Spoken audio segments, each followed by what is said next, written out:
कल्याणपुरी में निर्माणाधीन मकान में चोरी करने घुसा चोर, लोहे का गार्डर गिरने से चोर की हुई मौत। चोर के दूसरे साथी की तलाश कर रही पुलिस।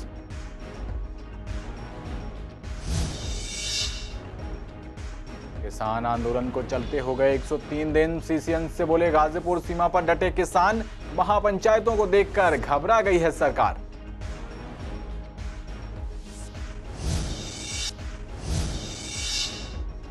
पूर्वी दिल्ली के विधायकों में आरोप प्रत्यारोप, विधानसभा में एक दूसरे के आरोपों को काटा।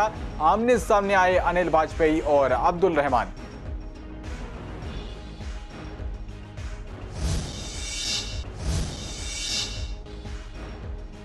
एडीएमसी स्थायी समिति की बैठक में अधिकारियों पर पक्ष विपक्ष दोनों ने लगाए गंभीर आरोप। बोली गीता रावत, ईमानदार अधिकारियों का होता है ट्रांसफर, तो नेता सदन ने कहा मनमानी कर रहे हैं अधिकारी।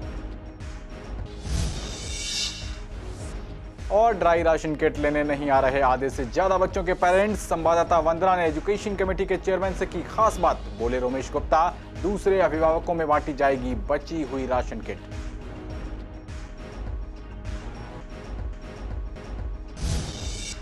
नमस्कार, आप देख रहे हैं पूर्वी दिल्ली खास और मैं हूं आपके साथ पवन पांडे। बड़ी खबर के साथ बुलेटिन की शुरुआत करते हैं। पूर्वी दिल्ली के कल्याणपुरी इलाके में लोहे के गार्डर के नीचे दबकर चोरी के इरादे से एक घर में घुसे एक युवक की मौत हो गई। मृतक की शिनाख्त 22 साल के मनोज के रूप में हुई है।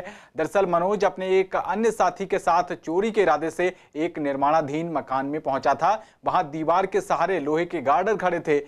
मनोज ने साथी के साथ मिलकर उनको चोरी करने का प्रयास किया तो लोहे का एक भारी गार्डर, छज्जे का एक हिस्सा उसके ऊपर गिर गया, जिससे उस नीचे दबने से उसकी मौत हो गई और उसका साथी वहां से फरार हो गया। वहीं जिला पुलिस उपायुक्त दीपक यादव ने बताया कि वारदात सीसीटीवी कैमरे में कैद हो गई है। फिलहाल मामला दर्ज कर मनोज के दूसरे साथी की तलाश की जा रही है। पुलिस ने मनोज के शव को पोस्टमार्टम के लिए मोर्चरी भेज दिया है। हम सब जने पूरी गली सो रही थी, एकदम धमाके की आवाज़ आई। वो दो लड़के चोरी कर रहे थे। लाइटर से रस्सी काटी है उन्होंने और काटी हैं और वो गाटर उठा रहे थे, उठे नहीं, वो गिर गए। एक जना भग गया उसमें से और एक दबा हुआ था। हम जब उठे थे तो पूरी पब्लिक उठी। जब आवाज़ आई धमाके की तो वो लड़का दबा हुआ था, मर गया था लेकिन हैंड टू हैंड। जब लड़के वो रस्सी से काट के, फिर इतने में पुलिस पीसीआर आई, उन्होंने भी मदद करी। रस्सी काट के सारे गाटर हटाए हमने उससे और उस लड़के को निकाल के पीसीआर में भेज दिया, पीसीआर के साथ, लाल बहादुर शास्त्री। तो वो गार्डर आपके थे? हाँ, गाटर मेरे थे। वो आप लोग मकान बना रहे थे? मकान बनाने के लिए रखे थे सर, बना रहा था। वो थोड़े मिस्त्री बोले अभी मैं कहीं गाँव जा रहा हूँ। मैंने ठीक है, तो हम होली के बाद बनाने को थे। कितने गाटर थे तकरीबन? 12 गाटर थे सर, इंगल। तो सारे के सारे उस पर गिर गए? 6-6 करके अलग अलग बांध रखे थे, लेकिन थे जॉइंट ही। उन्होंने सोचा कि अलग अलग हैं, वो उठा रहे थे, वो एकदम सारे गिर गए। अच्छा, तो तकरीबन कितने लोग थे वो? सर जी उसमें तो टीवी में जो वो उसमें सिटी फुटेज में तो 2 ही जने आ रहे हैं, एक लड़का कल पकड़ा गया है। तो आगे बढ़ते हैं। गाजीपुर बॉर्डर पर किसान आंदोलन को चलते हुए लगभग 103 दिनों से ज्यादा का वक्त हो चुका है और ऐसे में किसान अपनी मांगों को लेकर अभी भी दिल्ली की सीमाओं पर डटे हुए हैं। उनका कहना है कि जब तक मांगें पूरी नहीं होती तब तक उनकी घर वापसी नहीं होगी। वहीं किसान सरकार से बात करने का इंतजार कर रहे हैं। उनका कहना है कि कब सरकार हमें बात करने के लिए न्योता देती है। साथ ही किसानों का यह भी कहना है कि हमारी महापंचायतों को देखते हुए सरकार घबरा गई है। हम सर्दी झेल आए, बारिश झेल आए, आगे और ज़्यादा तूफान भी झेल लेंगे, क्योंकि हम किसान के बेटे हैं। इन तूफानों से, सर्दी से, गर्मी से हमारे ऊपर कोई असर नहीं पड़ने वाला है। ये हमको भरोसा है कि सरकार हमको बुलाएगी। उनकी बात सही है, ऐसा करना भी चाहिए, फर्ज भी बनता है और हर कार्य के करने का कुछ ना कुछ फल भी मिलता है। घना मिलोचा थोड़ा, वो अगर प्रयास करेंगे तो सफलता मिलेगी। जो हमारे बच्चे हैं वे वहाँ काम कर रहे हैं और हम यहाँ बैठे हैं, बराबर काम वो भी चल रहा है और ये भी चल रहा है। भीड़ किसी दिन कम भी रह जाए और ज़्यादा भी हो जाए, ये तो चलता ही रहेगा। क्रांति जब करते हैं तो शहीद भी होते हैं, सारे काम होते हैं, बलिदान तो देना पड़ेगा। अरे कब तक छिपेगा पत्तों की आड़ में, एक दिन तो आवेगा तो बीच बाजार में हमारे पास आवे, बात कान कर ली तो सुलह अच्छी हो, ये सुलह ही ना कर दो। दिल्ली विधानसभा में यमुना पार के 2 विधायकों में कोरोना काल में सरकार के प्रदर्शन पर सवाल जवाब हो गए।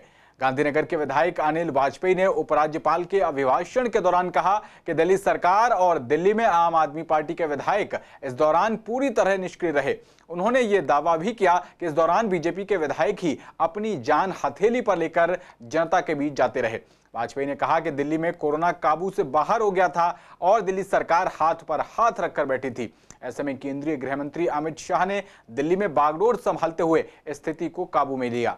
उन्होंने गांधीनगर के एक सरकारी स्कूल में सड़े हुए राशन की किट बरामद होने का भी जिक्र किया।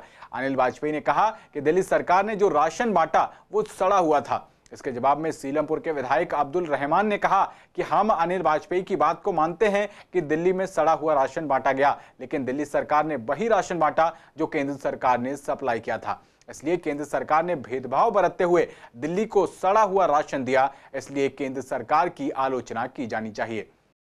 मैं वहां स्वयं गया, वहां जाके मीडिया की टीम थी और जिस तरीके का राशन दिल्ली की जनता को उपलब्ध कराया गया, सड़ा हुआ राशन, सड़ा हुआ अनाज स्कूल के अंदर वहां कोने पे पड़ा हुआ था और जो आयल दिया वो टपक रहा था।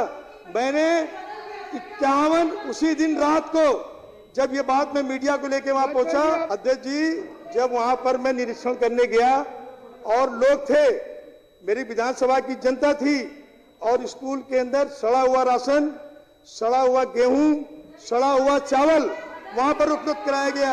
अभी मेरे काबिल दोस्त एक बात बोल रहे थे कि दिल्ली के अंदर सड़ा हुआ राशन बांटा गया, और एक मिनट सर, मेरे काबिल दोस्त ने कहा कि दिल्ली के अंदर सड़ा हुआ राशन बांटा गया और केंद्र सरकार ने राशन बांटा। मैं उनकी जानकारी के लिए बता देना चाहता हूं कि दिल्ली की सरकार दिल्ली की जनता के लिए राशन केंद्र सरकार से ही लेती है और केंद्र की सरकार इस तरह का दुर्व्यवहार, इस तरह का दोहरा व्यवहार करती है कि सड़ा हुआ राशन दिल्ली की सरकार को देती है, तो ये दुर्भाग्यपूर्ण है। ये केंद्र की सरकार से आया हुआ राशन है, वो सड़ा हुआ राशन सप्लाई करती है या अच्छा, ये तो यही लोग जवाब दें। तो ईडीएमसी में स्थायी समिति की बैठक में अधिकारियों पर पक्ष विपक्ष दोनों ने ही गंभीर आरोप लगाए। विपक्ष की पार्षद गीता रावत ने कहा कि चेतराम मीणा करप्ट अधिकारी हैं, जिसका विरोध अपने पार्षद भी कर रहे थे, और जो अधिकारी करप्ट नहीं है उनको ट्रांसफर कर दिया जाता है, करप्ट लोगों को बढ़ावा दिया जाता है। विपक्ष ने कहा कि चेतराम मीणा को अनुच्छेद 56J के तहत सेवानिवृत्त किया जाए। वहीं नेता सदन प्रवेश शर्मा ने भी कहा कि अधिकारी मनमानी कर रहे हैं और गलत सर्टिफिकेट बनाने का आरोप अधिकारियों पर लगा है। उन्होंने कहा कि एसडीएम की बिना परमिशन के बर्थ या डेथ सर्टिफिकेट दे दिया गया। विजिलेंस में इस बारे में कंप्लेंट की गई। वहीं इस बारे में स्थायी समिति के चेयरमैन सत्यपाल सिंह ने सफाई पेश की। देखिए ये रिपोर्ट। एसडीएम के परमिशन के वो सर्टिफिकेट दे दिया गया। उसमें मिस्टर कोई अमित चौधरी हैं जो उनके जूनियर थे, उनको वो बना करके देना था और वो डीएचओ की लॉगिन में नहीं था। डीएचओ को जो काम करना वो केवल इतना काम है कि वो एड्रेस को वेरीफाई करती है कि ये एड्रेस ठीक है या गलत है। बाकी सारी चीज़ अमित चौधरी नाम का जो वहाँ उनका सब रजिस्ट्रार है जो भी है वो उसको तय करना होता है। लेकिन इसी बीच कंप्लेंट विजिलेंस में गई और विजिलेंस ने फाइल बना करके उस पर कार्रवाई की। उस पर कार्रवाई, अब जो सब लोग थे इस बात को विरोध कर रहे थे कि जब कोई भी केस हो, कोई भी कंप्लेंट हो, उससे जिस पर भी आरोप लगते हैं उससे उसके बारे में चर्चा की जाती है, पूछे जाते हैं, उसका व्यू पूछा जाता है और उससे सीनियर ऑफिसर के कमेंट्स लिए जाते हैं। तो इस केस में ना तो माधुरी पंत से कोई वार्तालाप किया गया, कोई बात की गई, ना उसके कोई व्यू लिए गए, और उसी तरह से जो डीसी महोदय हैं उस नॉर्थ जोन के, उनसे भी उस पर कोई कमेंट्स नहीं लिए गए। वो सीधी फाइल आई और उस पर अलका मैडम ने उसमें अपने फाइल चला दी, कमिश्नर से परमिशन लेकर के सीवीओ भेज दी, सीवीओ से होकर के आ गई और उन पर आरडीए लगा दी। जो हमारे अपने अनुसार जो हम जो सोचते हैं वो गलत है, गलत। चेतराम मीणा के किसी विषय को लेकर के नेता विपक्ष से कोई बात हुई थी और इसलिए उसको सस्पेंड किया गया। अब जो जांच करने का विषय है वो डिपार्टमेंट का विषय है, अधिकारियों का विषय है। उसमें जांच में उसको निर्दोष पाया गया है, उसके बाद उन्होंने उसको अपॉइंट किया है जहां भी किया है। अब सारी बात ये लेकर के कि नहीं उसको ऐसे कर दो 56J के उसमें उसको सस्पेंड कर दो, ऐसे तो बहुत हल्का को कर दो ना, 56J में उसको भी हटा दो, उसके लिए क्यों नहीं बोलता विपक्ष। अपने देश में पीएम मोदी ने स्वच्छ भारत अभियान की शुरुआत की। इस अभियान को देखते हुए भारी जनसमूह इससे जुड़ता चला गया, लेकिन पूर्वी दिल्ली इलाके के प्रीत विहार थाने में दिल्ली पुलिस के एक एएसआई द्वारा इस अभियान को पलीता लगाते तस्वीर सामने आई। एएसआई को थाने के अंदर पेशाब करते हुए देखा गया। उसकी एक करतूत सीसीटीवी कैमरे में भी कैद हो गई। इसके बाद अधिकारियों के संज्ञान में मामला आते ही एएसआई अली हैदर को लाइन हाजिर कर दिया गया है। अधिकारियों का कहना है कि किसी भी तरह की गंदी हरकत बर्दाश्त नहीं की जाएगी। दिल्ली में एक बार फिर कोरोना के केस लगातार बढ़ते जा रहे हैं। केसों की संख्या अब 300 तक पहुंच गई है। ऐसे में आने वाले दिनों में क्या कुछ खतरा हो सकता है, इस पर सीसीएन संवाददाता अहरार चौधरी ने राजीव गांधी हॉस्पिटल के कोरोना महामारी के nodal officer doctor Ajit Jain से बात की। इस दौरान डॉक्टर अजीत जैन का कहना था कि अगर देश के अलग अलग राज्यों में मोर्टेलिटी रेट देखें तो देखने में आया है कि लगभग 6 महीने के अंतराल में कोरोना वापस पीक पर आ रहा है। उन्होंने कहा कि इसे देखते हुए लगता है कि आने वाले 2-3 महीने दिल्ली वालों के लिए चुनौतीपूर्ण हो सकते हैं। अगर हम हमारा पास्ट ट्रेंड देखें और शुरुआती ट्रेंड देखें, जब हमारे यहाँ कोविड का पहला केस आया था जनवरी 30 को, उसके बाद में फरवरी में सिर्फ 2 केस, मार्च 15 तक सिर्फ 116 केस, और अप्रैल में जाके 1000 केस हुए थे और मई में जाके 1,80,000 के आसपास, जून में 5,30,000 केस, और अगस्त तक पहुँचते पहुँचते ये केस 35 लाख हो गए थे। उसी क्रम में ये हमारा डाउनवर्ड आना शुरू हुआ कि जुलाई में हमारे तमिलनाडु ने पीक किया था, अगस्त महीने में बिहार ने पीक किया था, सितंबर फर्स्ट वीक के अंदर महाराष्ट्र ने पीक किया था। अगर हम उसी ट्रेंड को देखें तो लगभग 6ठे महीने, 5वें महीने, 7वें महीने इसी के दौरान इनका सेकंड वेव शुरू हुआ है। महाराष्ट्र के अंदर फर्स्ट वीक के अंदर 23,000 के आसपास तक केस थे सितंबर के पहले हफ्ते में, और अभी महाराष्ट्र के अंदर वापस से केसेस बढ़ते गए हैं। उस वक्त 23,000 तक गए थे पर डे, अभी अगर ये ही रहा तो महाराष्ट्र में और बढ़ेगा। उसी तरीके से अगर हम दिल्ली को देखते हैं तो दिल्ली के अक्टूबर लास्ट और नवंबर स्टार्ट में हमारे यहाँ का पीक किया था, तो लगभग 6ठे महीने तक, मतलब नवंबर से दिसंबर, जनवरी, फरवरी, मार्च, अप्रैल, मई, लगभग 6ठे महीने तक हमारे यहाँ भी केसेस की काफ़ी संख्या हो जाएगी, और उसकी आहट अभी हमें सुनाई देने लगी है। जो हमारा मिनिमम पर डे केस 100 से नीचे 80 के आसपास तक चला गया था और पॉजिटिविटी 0.23% तक थी, वो पॉजिटिविटी अब हमारी 0.5 तक आ गई है और केसेस भी 300 क्रॉस करने लगे हैं। तो जैसा हम ट्रेंड देख रहे हैं कि अप्रैल मई तक जाते जाते हमारे यहाँ सिग्निफिकेंट नंबर में केसेस होंगे, या तो हम लोग एहतियात अभी से काफ़ी स्ट्रांगली उठाएं, काफ़ी स्ट्रांगली और रिलीजियसली हम फॉलो करें फिजिकल डिस्टेंसिंग को, मास्किंग को, सैनिटाइजेशन को, और वैक्सीनेशन प्रोग्राम को काफ़ी स्पीड से हम आगे बढ़ाएं। अगर हम ये सारी चीज़ें कर सकते हैं तो हम पहले जैसी सिचुएशन में जाने से खुद को बचा सकते हैं, नहीं तो पहले जैसी सिचुएशन आना स्वाभाविक है। दिल्ली सरकार ने कल अपना बजट पेश किया और इसके अंतर्गत 1000 बसें और लाने की बात कही। वहीं जो नई 1000 बसें हैं वो करीब करीब नवंबर महीने तक लाई जा सकती हैं। ऐसे में इस मुद्दे पर सीसीएन संवाददाता कुणाल शर्मा ने पूर्वी दिल्ली की जनता से बात की। जनता का कहना है कि अभी काफ़ी कम बसें हैं, जिससे हमें काफ़ी दिक्कत होती है, हमें आने जाने में लेट हो जाता है। तो हम ये चाहते हैं कि इन बसों को जल्द से जल्द लाया जाए, जिससे कि हमारी जो यात्रा है वो सही से हो सके, हमें देर तक बसों का वेट ना करना पड़े। भी बसें आ रही हैं, जल्दी से जल्दी आनी चाहिए तो बेनिफिट इसका मिल सकता है। अभी ये दिल्ली में बसों की बात कर रहा है लाने के लिए। आप दिल्ली में किसी भी रोड पर निकल जाइए, रोडों पे इतने गड्ढे हैं कि आदमी अगर 2 व्हीलर वाला चलता है तो रोडों से घबराता है वो कि कहीं गिर ना जाऊं। सगुन देने वाली बात है तो बहुत जल्दी से जल्दी आनी चाहिए, 1 महीने के अंदर अंदर बसें आ जानी चाहिए।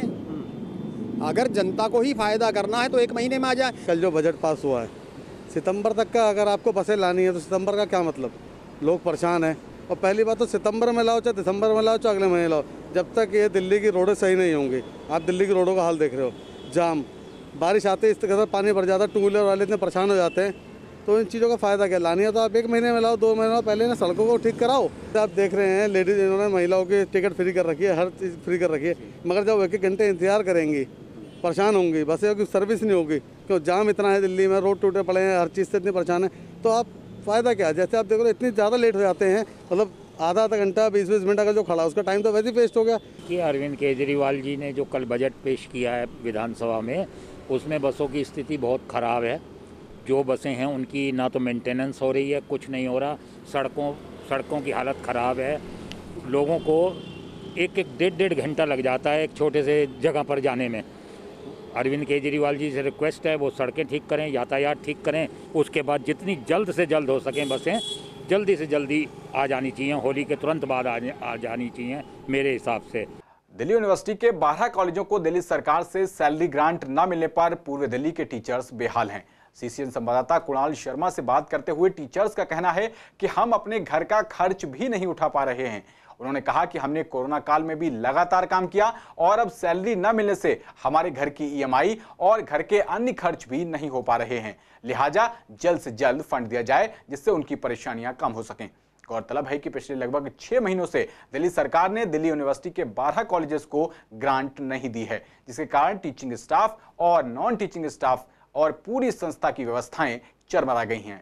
6 महीने से दिल्ली सरकार ने जो 12 कॉलेज हैं 100% फंडेड दिल्ली यूनिवर्सिटी के, उनके यहाँ ग्रांट नहीं दिया है, जिसके कारण से शिक्षक और नॉन टीचिंग स्टाफ और पूरा संस्था जो है चरमरा गया है और शिक्षकों को बहुत परेशानी हो रही है। जैसा कि आप जानते हैं कि ये 93-94 में ये कॉलेजेस खुले थे और लगभग जो इनका जो फैकल्टी है या नॉन टीचिंग स्टाफ है वो 45 से 55 साल के बीच के हैं और इस उम्र में ईएमआई भी है घर का, बच्चे भी स्कूल जा रहे हैं और मदर फादर भी ओल्ड हो रहे हैं, मेडिकल का बिल भी है। तो पिछले 1 साल से जो फंड का जो है नहीं मिल पाना शिक्षकों के लिए बहुत ही दुखदायी है और कोरोना काल में ये शिक्षक लगातार अपनी क्लासेस ले रहे हैं, लगातार एग्जाम कंडक्ट करा रहे हैं, क्वेश्चन पेपर सेट कर रहे हैं, पेपर चेकिंग कर रहे हैं, उसके बावजूद भी दिल्ली सरकार की ये फंड ना देना मुझे आश्चर्य वाली ये बात लगती है। कोरोना की वजह से प्राइमरी स्कूलों के बंद होने से बच्चों को मिड डे मील के रूप में ड्राई राशन किट दी जा रही है, जिससे कि उनको घर पर ही पोषक तत्व मिलते रहें। लेकिन अब देखने में ये आया है कि आधे से ज्यादा बच्चों के पेरेंट्स राशन किट लेने नहीं आ रहे।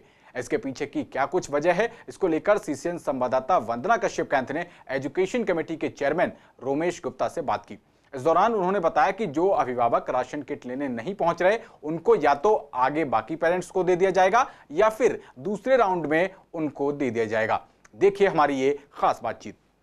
तो पूर्वी दिल्ली नगर निगम की स्कूलों में इन दिनों राशन की किट जो है वो मिड डे मील के नाम पर बांटी जा रही है, क्योंकि कोरोना काल में जो बच्चे स्कूल नहीं आ पा रहे थे, मिड डे मील भी उन लोगों तक नहीं पहुंच पा रहा था। तो यही कारण था कि सूखा राशन जो है वो पेरेंट्स तक पहुंचाने की कोशिशें निगम की रही। लेकिन अब असमंजस की स्थिति बन गई है सभी पार्षदों के सामने, क्योंकि कहा यह जा रहा है कि कुछ ऐसे पेरेंट्स हैं जो राशन की किट लेने ही नहीं आ रहे।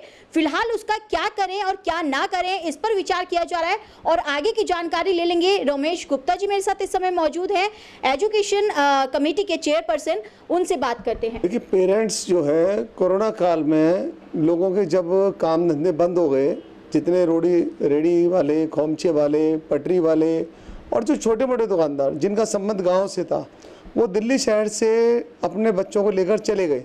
तो अब वो बच्चे स्कूलों में नहीं आ रहे, तो इसलिए जो हमारा सूखा राशन की किट है वह वो बच्चे पेरेंट्स लेने नहीं आ रहे हैं, क्योंकि वो अपने गांव में अभी। तो अभी कई लोग जो गाँव से वापस नहीं आए हैं उनकी किट अभी हमारे पास है और अब उस किट को हम और जो बच्चे हैं उनको देने का काम शुरू कर चुके हैं। लेकिन जब वो बच्चे आ जाएंगे तो उनके उस समय के कार्यकाल के हिसाब से उनको किट दी जाएगी। 110-105 रुपए के बदले सूखा राशन किट बनाकर दी जाए। ये हमारी किट में लगभग 4.5 किलो गेहूँ है, 4.5 किलो चावल है, 3.5 किलो दाल है, 1 किलो खाने का तेल है। तो ये लगभग 13.5 किलो की करीब की किट है जो हम प्रत्येक बच्चे के पेरेंट्स को बुलाकर दे रहे हैं और वास्तव में एमसीडी का ये बड़ा सराहनीय कदम है। आखिरकार जो पेरेंट्स राशन की किट लेने स्कूल नहीं पहुंच रहे हैं, उस किट का क्या होना है, फिलहाल यहाँ पर तस्वीर साफ हुई है। कैमरा पर्सन मोहित के साथ मैं वंदना कश्यप कैंथ, सीसीएन। तो इस बुलेटिन में मेरे साथ इतना ही। देश दुनिया की तमाम खास खबरों के लिए देखते रहिए सीसीएन। नमस्कार।